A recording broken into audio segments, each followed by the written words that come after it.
let's talk a day in the life. And no joke, the number one thing, the true thing that drives me in this business every single day, and especially from the get-go, was the autonomy that I had.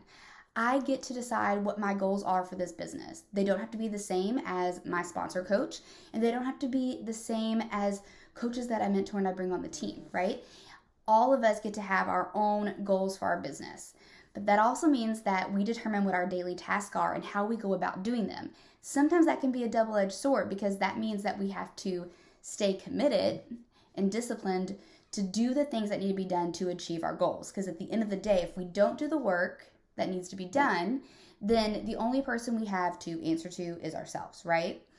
When I first started coaching, at that time, I was still working for a law firm. And even though I was a contract employee of this law firm and I get to do everything from home and kind of sort of on my time, it kind of sort of was not. I still had somebody I had to answer to.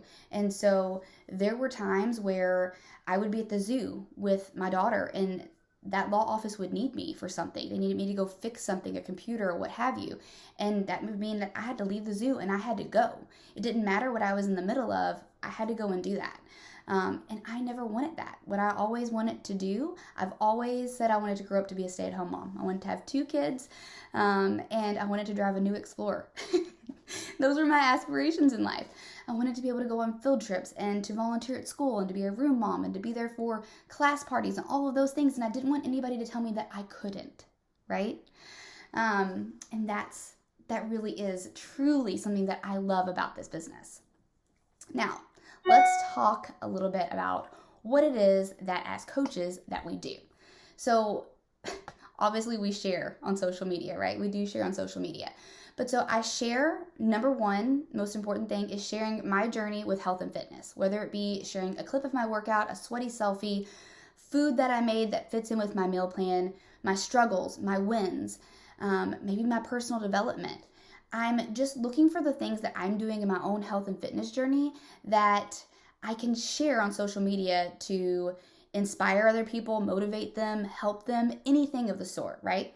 And then I'm also trying to share me, like, who am I, right? Like, I'm not just a walking, talking billboard for workouts and nutrition plans. No, I'm not. I'm a person. I like things. I don't like things. You know, I'm into certain types of music and not others.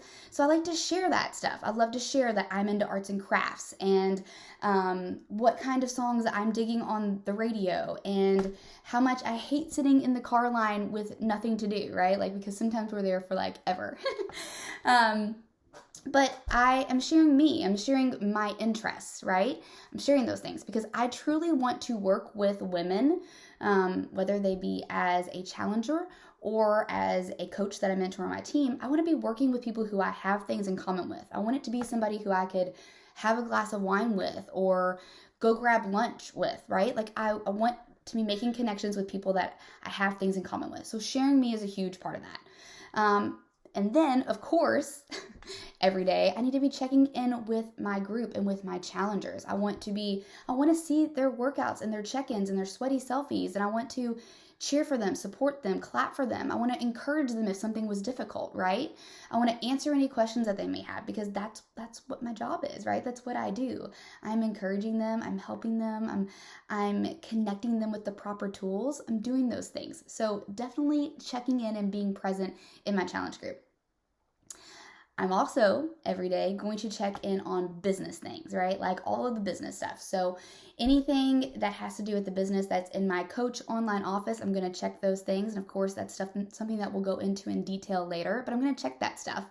And then I'm also going to check in with my team and with my coaches because when you are a working coach who is building a team of coaches underneath you, part of what you do, a huge part of what we do is we mentor them and we help them. And when they have questions, we're there, right?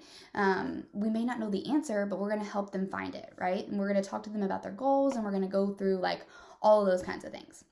Now, a lot of people like to do what's called a power hour. I like to do what's called a power pocket.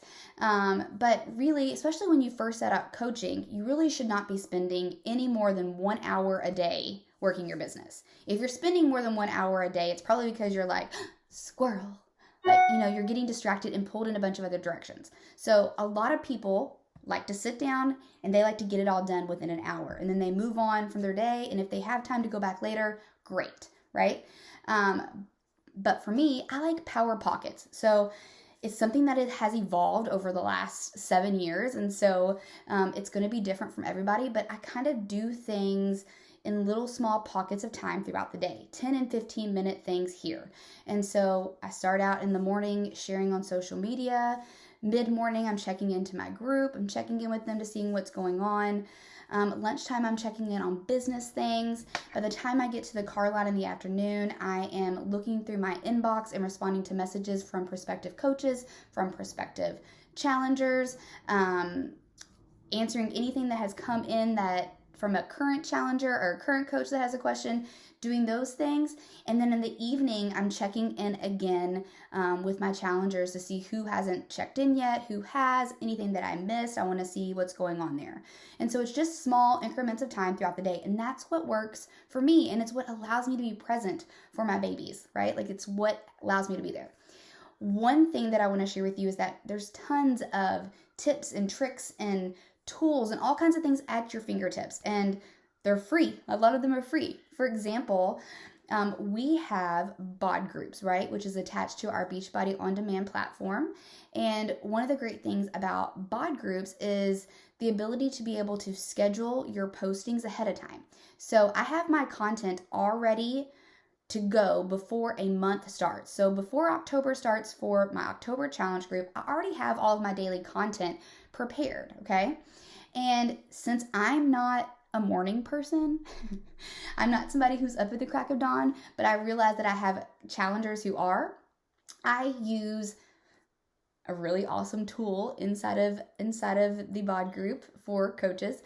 I schedule my posts ahead of time. And I do that because, one, I'm not a morning person, and because my number one priority in the morning is my family, being present for them, being present for me, for my time in personal development, for my time in my Bible study. Those are times for me, and I don't want to be doing work at that time.